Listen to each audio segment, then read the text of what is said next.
A paz do Senhor, aqui é o professor Marco Faleiro, na disciplina Panorama da Bíblia. Você está na Logos Ensino Superior de Teologia.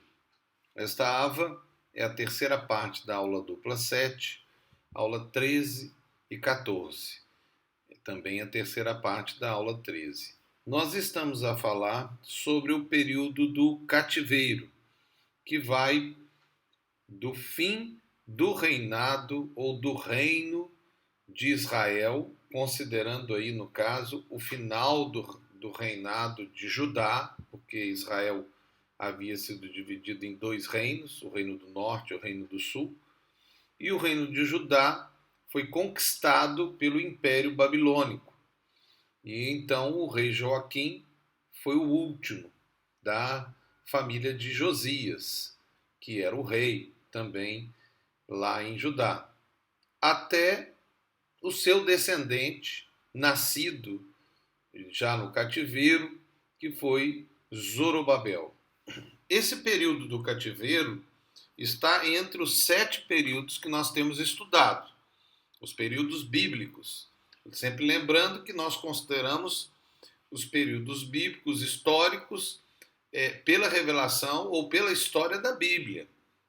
Nós não estamos aqui a considerar a questão histórica que tem nos livros de história, apesar de sabermos que a Bíblia ela está sintonizada com as descobertas da ciência chamada história. Mas não é nossa preocupação estar sintonizado ou verificar, isso é apenas complementar, porque o fato é que a revelação ela provém da fé e ela provém de uma convicção de que a Bíblia é a verdade. Qualquer descoberta científica, se ela discordar da Bíblia, não é que nós discordamos da ciência, mas nós temos a convicção de que a Bíblia é a palavra de Deus e então, se houver uma descoberta científica que discorda da Bíblia, é porque essa descoberta não é a verdade. É apenas uma interpretação errônea por parte do cientista. Mas vamos continuar. Nós estamos então nessa parte, que é essa parte do cativeiro, né, quando o povo de Israel foi retirado da sua terra, a terra de Israel, que é aquela terra que foi dada por Deus a Abraão e depois foi reconquistada através de Josué e depois foi dominada de forma clara através de Davi e depois os seus descendentes, mesmo no caso aqueles que se rebelaram contra o trono de Davi e formaram o Reino do Norte. Nós estamos então agora bem próximos dos tempos de Jesus, né? São apenas mais 2 períodos para chegar, o cativeiro e depois o tempo que nós chamamos de período intertestamentário ou de silêncio. Vamos agora, nessa AVA, considerar o aspecto dos 70 anos, né, que foram aquele período profetizado por Jeremias, que o profeta Daniel, estando já no cativeiro, se apercebeu através das profecias do profeta Jeremias. Nós sabemos que tudo iniciou lá em 606 a 609, nós vamos considerar aí a data 606, quando eles tiveram a primeira deportação. Depois nós encontramos a segunda deportação em 598 a.C. e a terceira deportação em 587 a.C. Houve aí um período aí de 22 anos, né? Sendo 11 anos cada deportação, até que houve a destruição de Jerusalém e do primeiro templo, que é o templo que Salomão edificou, né? Quando Nabucodonosor envia os seus exércitos e destrói por causa da rebelião que se levantava já lá contra a dominação. Mas o profeta Jeremias havia falado com eles que eles não deveriam fazer isso. Fizeram, E aí tiveram as consequências provenientes deles não ouvirem os avisos de Deus. Nós encontramos então aí essa realidade, que foi uma realidade em que durante o período do cativeiro ainda se levantou um outro profeta chamado Ezequiel, né? E Daniel com seus amigos. Nós temos aquelas histórias de Daniel, dos amigos dele, né, que foram levados para a fornalha, né, e foram livres, né? Então nós temos aqui essas realidades, como Davi foi levado para a cova dos leões e foi livre também, né? Mas são histórias desse período do cativeiro, né? E também é uma realidade que nós destacamos aí, que nesse período houve um fortalecimento daquilo que é chamado de rabinato, né? Quando novas sinagogas se espalharam, também ali pelo Império Babilônico, em cidades diferentes. Eles não tinham mais o templo, porque veja, para se fazer sacrifícios, conforme a lei mosaica orientava, eles precisariam de fazer no templo. O templo estava destruído, então não havia outro lugar para eles cumprirem as obrigações mosaicas. Então o sacrifício acabou. É claro que isso é uma maneira do próprio Deus dizer a sua revelação, né? Então, quando ele destrói o templo, é como quem diz, agora acabou o sacrifício. E quando termina o cativeiro, novamente há um novo templo, quer dizer, um novo momento. E aí, é claro, depois do cativeiro, retorna todo o sistema sacrificial, né?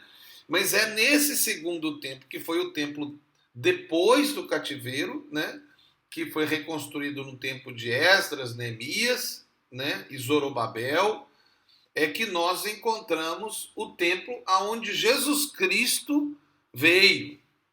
Esse templo que foi reconstruído por Esdras e Neemias, mais tarde, com o rei Herodes o Grande, houve um melhoramento, né? Então, quando Jesus chegou, esse templo que foi restaurado por Esdras e Neemias foi reformulado, foi restaurado, se tornou algo realmente magnífico, grande. Herodes fez que o templo se tornasse algo lindo, não da mesma força que Salomão, mas muito algo assim de muita visão, né? Reconhecido como uma grande estrutura da época. Eu queria então chamar a atenção para essa realidade dos 70 anos. Se nós pegarmos aí esse gráfico, nós vamos falar aí de 605, mas nós poderíamos colocar datas um pouco diferentes, daria praticamente 70 anos, né? Pegando da primeira invasão, com a primeira deportação, com o primeiro retorno. Você daria aí de 67 a 70 anos. Poderia se considerar 70 anos. Se você pegar a mesma situação da segunda invasão, quando começaram as obras do templo, também daria 70 anos. E se você pegar a última invasão, que foi a última deportação e que foi a destruição de Jerusalém, com o templo acabado, também daria 70 anos. Ou seja, da destruição do templo até o templo ser restaurado, daria 70 anos. Então, provavelmente, quando a profecia fala, ela está a se relatar a um desses 70 anos, ou talvez até a reprodução de 70 anos de formas diferentes. Isso se refere à interpretação, mas a gente só quer dar material para que os alunos vejam, né, como que apocalipticamente, né, ou seja, de uma forma escatológica, né, nós podemos ver a realidade da interpretação dentro da história, porque a interpretação de uma profecia tem que bater, né, tem que estar de acordo com uma realidade de cumprimento histórico. Bom, então esses tempos profetizados, nós mostramos aí, e nós vamos fazer mais uma vez uma visão geral e depois nós vamos entrar de fato no tempo do cativeiro. Nós estamos começando com essa ideia profética do tempo que ele deveria demorar. Mas nós vemos aí que ele de fato demorou 70 anos, conforme havia sido profetizado. Mas se você fizer uma questão maior, você poderia colocar esses 22 anos de acréscimo, né? Então, isso subiria aí para 92 anos, né? Que seria o período em que aconteceu o fim do reino e o reinício de Israel, agora não mais como um reino, né? Mas com reis, novos reis, né? Que assumiram o governo de aquilo que já poderia ser chamado de Judá, né? O reino de Judá, o reino de Israel. Mas esses novos reis eventuais que vieram, eles na verdade eram governadores colocados pelos impérios dominantes. Babel, quer dizer, Babilônia, depois os medo-persas, depois os gregos, depois os romanos. Então houve uma sequência de dominantes da região, mas todos eles mais governadores do que reis. Só houve um período aí de 100 anos com os macabeus, em que eles realmente se levantaram em rebelião, dominaram a região e tiveram seus reis, né? Mas é um reino que foi destruído, né? Primeiro ali pelos gregos, depois totalmente pelos romanos. Você está vendo, então, essa realidade dos 100 anos, inicialmente como nós falamos, mas que também pode ser considerada dentro dessa segunda e dessa terceira possibilidade que nós mostramos naquele outro gráfico e que agora a gente mostra através desse gráfico, né?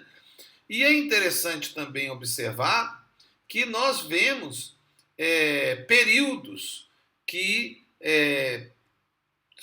você pode considerar mesmo 70 mais 70, né? Chegando mesmo a uma questão até de 140 anos de retorno, né? Se for considerar lá do primeiro momento, quando Ciro deu a ordem para voltar, né? Então, nós poderíamos então considerar essa realidade de um tempo de dominação, o cativeiro e o retorno, né? Então, esse tempo de cativeiro, de fato, foi 70 anos. Mas esse retorno, que entraria aí mais 140 anos, né? Também poderia ser considerado como uma parte do cativeiro. Então, seria 70 anos, veja. 3 realidades de 70, né? Também pode ser um número que é considerado como algo, vamos dizer assim, simbológico. Depois desse período, nós entramos no período que é o período de silêncio, mas nós não vamos falar de fato dele agora, nas próximas abas. Nós ainda vamos tratar do período do cativeiro, tá certo? Mas, de qualquer maneira, nós deixamos aqui para vocês essa informação e começamos, né, trabalhando esse período do cativeiro, que foi um momento transformador da sociedade israelita, né? Depois que eles saíram do cativeiro, eles eram outro povo, um povo completamente diferente daquele anterior, com novas mentalidades comerciais, né? Muito diferente daquilo que eles vivenciaram antes no tempo dos reis. Aqui é o professor Marco Faleiro, na disciplina Panorama da Bíblia. Você está na Logos, Ensino Superior de Teologia. Que Deus te abençoe, em nome de Jesus.